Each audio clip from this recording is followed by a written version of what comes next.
बाळ जन्मताच प्रचंड घाबरली आई. दूध पाजायलाही थेट नकार. डॉक्टरांसमोरच म्हणाली, कचऱ्यात फेका. हे शब्द ऐकून क्षणभर सगळेच गोठले. आई वडील काळे आणि बाळ गोरपान. हे दृश्य पाहून डॉक्टरांच्या मनातही क्षणभर प्रश्न उभा राहिला. काहीतरी चुकतंय, काहीतरी लपलेलं आहे. डिलिव्हरी रूममध्ये नेहमीसारखा आनंदाचा गोंगाट नव्हता. नातेवाईकांची धावपळ नव्हती. फुलांचे हार नव्हते. फक्त एका नवजात बाळाचा रडण्याचा आवाज घुमत होता. पण त्या आवाजाकडे पाहण्याचीही तयारी आईची नव्हती. 9 महिने पोटात वाढवलेलं बाळ, ज्याच्यासाठी तिने असह्य वेदना सहन केल्या, रात्री रात्री पोटावर हात ठेवून माझं बाळ ठीक आहे ना असं स्वतःचीच बोलली असेल, ज्याच्या एका हलक्या लाथेवर तिच्या ओठांवर हसू उमटलं असेल, आज त्याच बाळाकडे पाहायलाही ती तयार नव्हती. नर्सने अलगद बाळ उचललं, त्याच्या लहानशा बोटाकडे पाहिलं आणि आईच्या कुशीत देण्याचा प्रयत्न केला. पण आईने चेहरा वळवला, डोळे घट्ट मिटले, जणू ते दृश्य पाहिलंच नाही. डॉक्टरांनी समजावलं, हे तुमचंच बाळ आहे, याला आईच्या दुधाची गरज आहे. हे निरागस आहे, काहीच कळत नाही याला. पण तिचे डोळे रिकामे होते. त्या नजरेत माया नव्हती, आनंद नव्हता, फक्त खोलवर दडलेली भीती होती, राग होता आणि आयुष्याने दिलेल्या त्या वेदनांचा साठा होता. मला नकोय, मला काहीही करायचं नाहीये, जिथे हवं तिथे ठेवा. हे शब्द ऐकताच डिलिव्हरी रूममधलं वातावरण बदलून गेलं. कोणाच्याच मनात विश्वास बसेना, ज्या आईने बाळ जन्माला घातलं तीच आई इतकी कठोर कशी?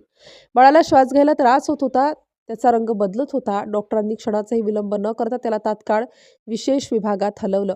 आई मात्र पलंगावर तशीच पडून होती, न रडता, न ओरडता, न बाळाकडे पाहता, फक्त छताकडे बघत होती. जणू तिच्या डोळ्यांसमोर संपूर्ण उद्ध्वस्त आयुष्याचा चित्रपट चालू होता. डॉक्टरांच्या मनात प्रश्नांची गर्दी होती. आई इतकी निर्दयी कशी असू शकते? आई वडील जिवंत असतील, कुटुंब असेल, मग असं वागणं का? पण उत्तर कुणालाच माहीत नव्हतं.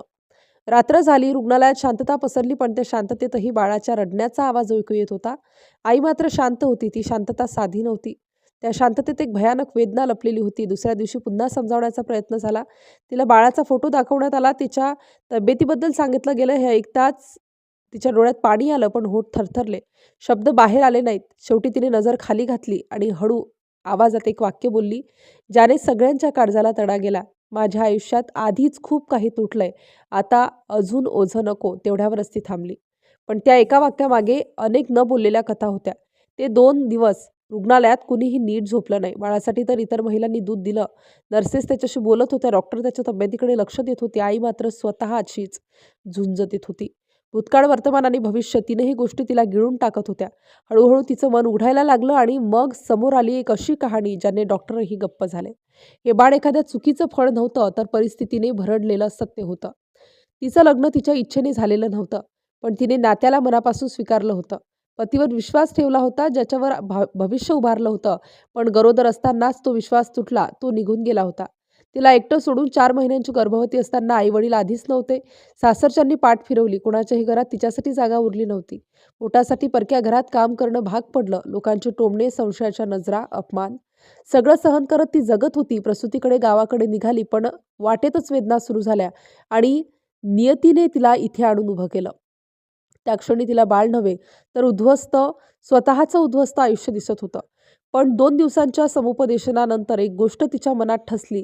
बाप नसला तरी मुलं आईशिवाय अनाथ होतील. तो क्षण सगळं बदलून गेला. तिने बाळाला पहिल्यांदा कुशीत घेतलं. त्या लहानशा शरीराला स्पर्श झाला, डोळ्यात पाणी आलं आणि 48 तासानंतर तिच्या स्तनातून दूध उतरलं. तो क्षण पाहून डॉक्टरही भावूक झाले. आज आई आणि बाळ दोघेही सुरक्षित आहेत. वेदना अजून संपलेल्या नाहीत, पण आशेची एक नवी सुरुवात झाली आहे. कधीकधी आईचं नकार देणं निर्दयतेमुळे नसतं, तर आयुष्याने दिलेल्या खोल जखमांमुळे असतं.